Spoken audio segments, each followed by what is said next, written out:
എല്ലാവർക്കും നമസ്കാരം. ഒരു റിട്ടയർഡ് ടീച്ചറുടെ അനുഭവം കേട്ടാലോ? ഈ അടുത്ത ദിവസങ്ങളായിട്ട് കുറേ റിട്ടയർഡ് ആയിട്ടുള്ള ടീച്ചേഴ്സൊക്കെ നമുക്ക് അനുഭവങ്ങൾ അയച്ചു തരുന്നുണ്ട്. അപ്പോൾ ഇത് പ്രാർത്ഥനയായിട്ട് നമുക്ക് കേൾക്കാം അല്ലേ? ഹരേ കൃഷ്ണ, മോനെ ശ്രീകാന്തേ, അങ്ങനെ വിളിച്ചോട്ടെ. വർഷങ്ങളായി ത്രിമധുരത്തിൽ കൂടി ഈ 78കാരിക്ക് മോനെ പരിചയമാണ്. ഞാൻ ത്രിമധുരം കുടുംബത്തിലെ അംഗമല്ല. ഒറ്റയ്ക്ക് താമസിക്കുന്ന ഒരു റിട്ടയർഡ് ടീച്ചറാണ്. തിരക്കുകൾക്കിടയിൽ മോനിത് വായിക്കാൻ സാധിച്ചാൽ ഗുരുവായൂരപ്പൻ എനിക്ക് തരുന്ന ഭാഗ്യം. എൻ്റെ പേരൊന്നും പറയണ്ട. ഒരുപാട് ജീവിത പ്രശ്നങ്ങൾ നേരിട്ട ആളാണ് ഞാൻ. അതെല്ലാം തരണം ചെയ്യാൻ ഭഗവാനാണ് എനിക്ക് തുണയായത്. എല്ലാവരും ആരെയും തെറ്റായ കണ്ണുകൊണ്ട് കാണാതെ കഴിവത് സഹായം മാത്രമേ ഞാൻ ചെയ്തിട്ടുള്ളൂ.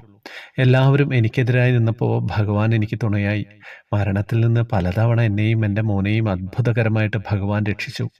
3 വർഷം മുമ്പുള്ള ഒരു അനുഭവം പറയട്ടെ. ഞാൻ ഒറ്റയ്ക്ക് താമസിക്കുമ്പോൾ ഭഗവാൻ എന്നെ ഗുരുവായൂർ ചെന്ന് പൂർണ്ണമായിട്ട് സമർപ്പിക്കണമെന്ന് തോന്നിയിട്ടോ. എൻ്റെ മനസ്സിലുള്ളതുപോലെ കുറിയിട്ടപ്പോൾ പഞ്ചസാര കൊണ്ട് തുലാഭാരം നടത്തണമെന്ന് മനസ്സിലാക്കി. മോൻ കൊണ്ടുപോകാൻ തയ്യാറായി. റൂമൊക്കെ ബുക്ക് ചെയ്ത ശേഷം എന്നെ കളിപ്പിക്കാൻ പിന്നീടാകട്ടെ എന്ന് പറഞ്ഞു. വിഷമം തോന്നിയെങ്കിലും ഒന്നും പറഞ്ഞില്ല.